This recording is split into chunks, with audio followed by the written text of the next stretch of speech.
What is going on, everybody? Welcome back to the show. I know what you're thinking. Why is your sweatshirt so large? Or your sweater? Well, that's because it is a large. And I thought it was a medium, and I bought it and ended up being a large. I'm so sorry. We're going to start off with a bang. We're going to start off with the most calm story in the world, which is Iran. Dude, I don't know what's going on here. We're really starting off 2020 with a bang. Iran, today's episode is going to be a lot of topics. Today we're going to talk about a lot of stuff because I'm having a good day. Today is actually a good day. I'm feeling good today. Iran, Boeing 737 killed 176 people. 63 of them were Canadian. They were fleeing Iran. And then Iran launched a missile strike to the U.S. troops in Iraq. And now Iraq is involved. Oh, my God. This is insane. It's absurd. A lot of people are pointing fingers. Trump did this. No. Soleimani did this. No. Iran did this. No. U.S. did this. This whole thing, it's not even about the blame at this point. It's about finding a way to not have this burst into a war. It doesn't matter. We have to not let this turn into a war, dude. I want to live. A lot of people want to live. There's already been like 300 people that have died. The bombing to the U.S. troops in Iraq. The Boeing 737 in Iran. And now also, the first thing that was the reason why we're here is because Soleimani died. And like 28 people died from Iran. And this is why we're here. So like over 200 people have passed away at this point. This is not going to happen anymore. That's it, period. Like, this has to stop. It doesn't matter who started it or everything like that. It's like my mom used to say when my sister and I used to argue, he started it, and I'd be like, no, she started it. My mom was like, I don't care who started it. Just stop. You're annoying me.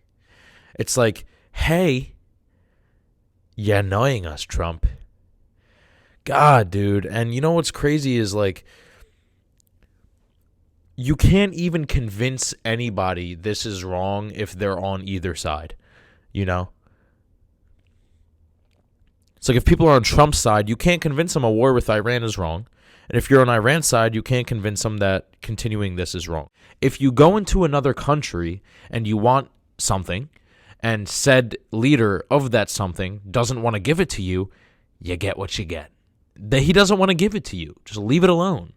And if you retaliate because he doesn't want to give you what you want, you're gonna get killed, dude. That is just the way things work in life. Not even war, just in life. Let's ease up a little bit. The Bachelor was on. Duh. We go from Iran to The Bachelor. This is an even tougher battle as 90 women go for one average-looking man. Honestly, it's not even about the whole like stigma of The Bachelor of like, oh my God, why are these women objectifying themselves for this one man? It's like, honestly, the real question to me is, why are you all going after one man? I mean, first of all, the guy's not that good looking. I'm going to start off and say, I know I'm not the most attractive man. Just got a haircut. So I know that my haircut looks fresh and all that. And I know I'm not the most attractive man in the world, but I don't see why 30 women are going after this guy. I mean, what does he even do? Like, what has he accomplished or done to where 30 extremely attractive women, by the way, like extremely attractive women are going after this guy? I am jealous. I mean, what, you don't want me to say that I'm jealous? You think I'm going to lie to you? No, I am. But I don't, that's more my perspective on this is like, why are you guys going after such an average guy? I never understood The Bachelor or The Bachelorette. The reason why I never understood it is because how on earth is your marriage ever going to work in that kind of environment? I mean, marriage is like people think that like marrying somebody is the success, but the actual success is staying in that marriage. And a lot of people don't know that, and that's why they get divorced, because they think they've achieved love when they get married. But dude, it's about after. When you live with them and spend your whole life with them. I can handle a wedding. Walk down an aisle. Give me the ring. I do. Get drunk with my boys. Yeah, dude. A wedding sounds awesome. Getting married sounds great. But the marriage itself, 20 years down the line, what is that? How are you ever in your life going to survive that? I mean, Also, humans are fragile. It's like we just get angry and upset over anything. That's like human nature. And it's just like the unforgivingness, the the effort, the drama in relationships and marriage and all that. It's like after a little bit, you're just kind of sitting there. You're just like, man, that's marriage. Marriage is not that night where you guys are popping bottles. You know what I'm saying? And The Bachelor, that's what it glorifies. The Bachelor glorifies that night. It's like all of you are chasing after one guy for that one special night. Well, what about the lifetime of commitment and responsibility and care and honesty and fulfillment and loyalty and understanding? And what about that? We're not fighting for that, right? We're not fighting for a lifetime of living with each other, which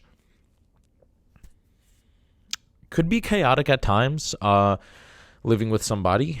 I mean, I live with my sister and my mom and dad, and I just hate my life. So, sometimes you're like, I lived with my family for a while and you hate it. So just living with somebody you don't even know or you just got to know or something. Because honestly, people who get married, they don't really know that person for a long time. They know them for like 2 years, a year maximum. So, or minimum. I don't know. Yeah, I don't know. They should put The Bachelor on Netflix though. Real talk. They should. That's it. Bachelor on Netflix. Do you know how much money Netflix will make if they do that, or NBC for that matter? I was just watching Netflix today. I barely watch shows. I barely ever watch shows, honestly. And I watched Kevin Hart's new show, and wow, is all I have to say. Don't know why he put that out. I understand the motive of Kevin Hart's documentary or docuseries. It was supposed to show the hardships he went through in life and how he overcame those hardships. But the hardships that he went through were a little bit self-inflicting. I don't know. They were a little bit self-inflicting. Like, he got in a huge fist fight with his trainer that he started. He got caught cheating on his wife. He cheated. And he got caught with those tweets that he posted. It's like all of these mistakes could have been avoided had you just taken the proper actions. And they were all self-inflicting mistakes, which I had a little bit less sympathy for when it was like, if something terrible were to happen to you that you had no control over, like you get bullied for 20 years. I don't know who's ever gotten bullied for 20 years, but let's just say you got bullied for 20 years. Like, just day in and day out, you're just getting beat up by a bunch of guys. No, that's not your fault. And overcoming that is hard. And, if you did, that's awesome. But overcoming something you did to yourself is, I don't know. Overcoming something that you've done to your own self is horrible. Don't get me wrong, but I have a little less sympathy given that you put yourself in that situation. And he made 5 mistakes that were all very costly to his friends, his wife, his career, all in a span of a year. It was crazy. The Oscar thing happened, then he didn't apologize, which lost him the hosting thing. Then the tweets came, but before that, tweets came out, so that's 2. Cheated on his wife, that's 3. Car accident left those 2 people in the car, that's 4. Fought with his friend on the airplane, that's 5. All of those things are his fault. Drunk driving, yada, yada, yada. Crashing his new car. Crazy, man.